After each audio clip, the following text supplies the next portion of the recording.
In 2014, Ava DuVernay got a lot of praise and attention for directing Selma. But when the Best Director nominations were announced in 2015, her name was conspicuously absent. Now, black female directors have been an undervalued commodity in the film industry since the beginning.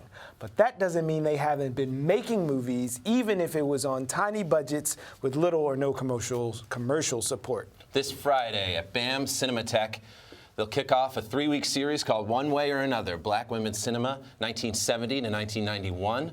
We'll find out what these women were creating, what it took to get their films made, and why the focus is on those 2 particular decades from our next guest, Michele Matterr. Thank you for being here, Michele. She's the founder of Creatively Speaking film series and Materre Media Consulting, and has co-programmed the BAM series. Michele, thank you again for being here on BK Live. Thank you so much, Greg and Brian. Great to meet you.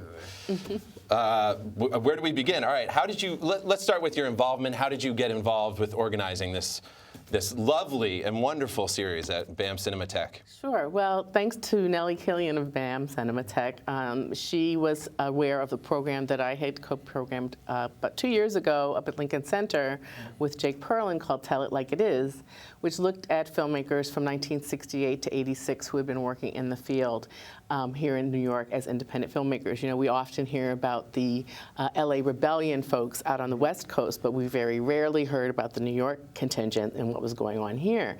And so Nellie had the idea to take the women, some of the women from that program, and we embellished with other women to really round out the program and give you a wide perspective of all the work that was going on leading up to Daughters of the Dust, which was released in 1992. So we, in looking at that trailer and thinking about these films, knowing that they didn't get the big commercial push that a lot of other films in their era did, how do you find these movies? How would we go about finding them even before going to BAM?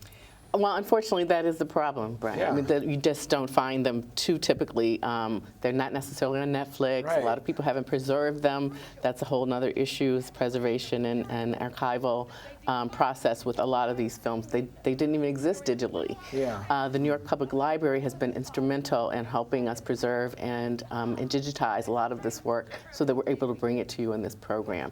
But there are a few that are getting to get more, like Daughters of the Dust is now going to be released on DVD in April, which will be the first time it's been available in a long time, and it's a new restored version of the film, and it's fantastic. Yeah. Losing Ground, the clip that you just saw, is also available on DVD now from Milestone Films. And let's talk more about Daughters of the Dust. What made that movie so culturally significant for those who don't know, please?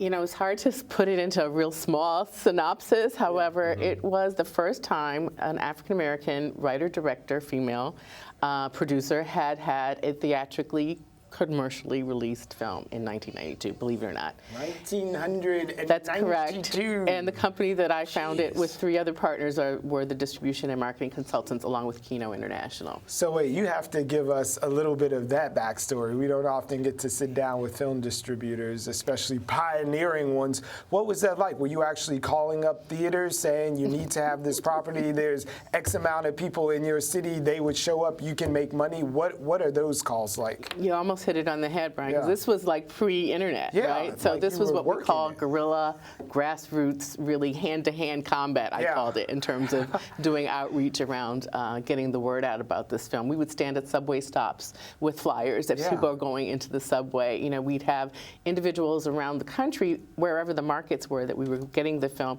doing basically the same thing. Street team. And it was a whole street team thing, and a really united grassroots, cultural grassroots effort to get the word out about this film.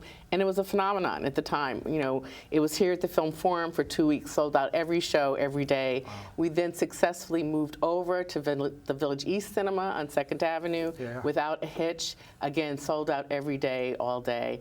And it was the first time, I think the real significance was that it was the first time we were seeing positive images of black women in a way we hadn't seen them prior to this. You know, we had the blaxploitation era when women were seen as, you know, prostitutes and hookers and bad girls and, you know, wearing scantily clad.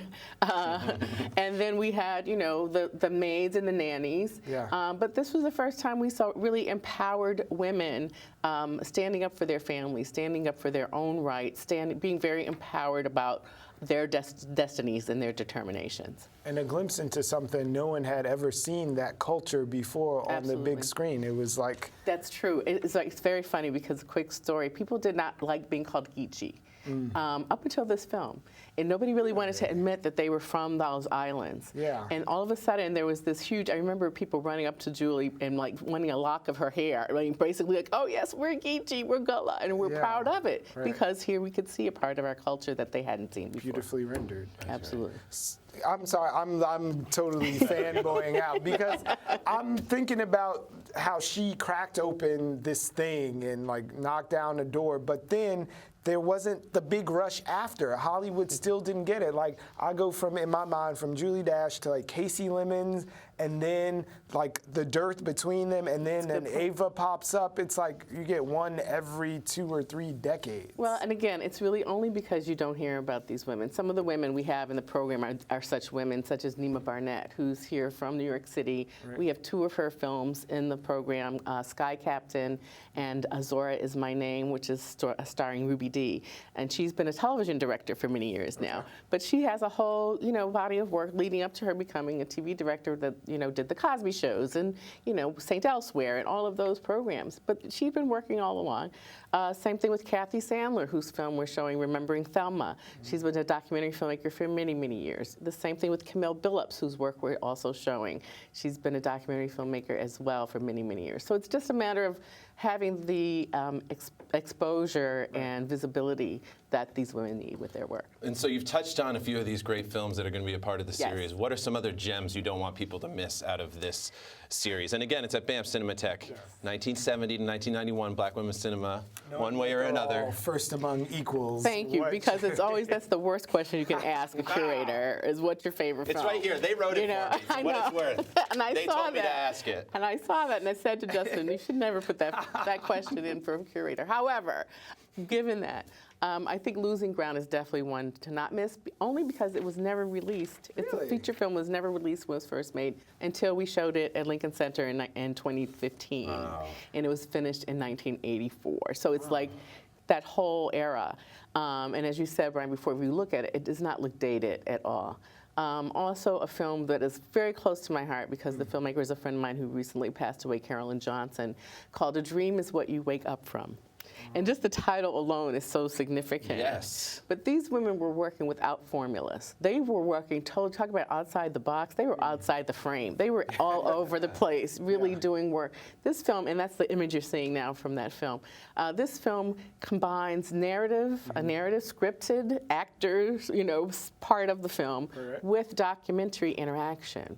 If you can imagine. I can't even tell you about it. It's just that great. Oh, cool. So who are the obvious beneficiaries of this pioneering work that we've seen from these women? Are there youngsters now who are working in TV or film? Or like, I know we brought up the Beyonce and the Lemonade thing. Lemonade, how yes. She's created this visual album sort of thing.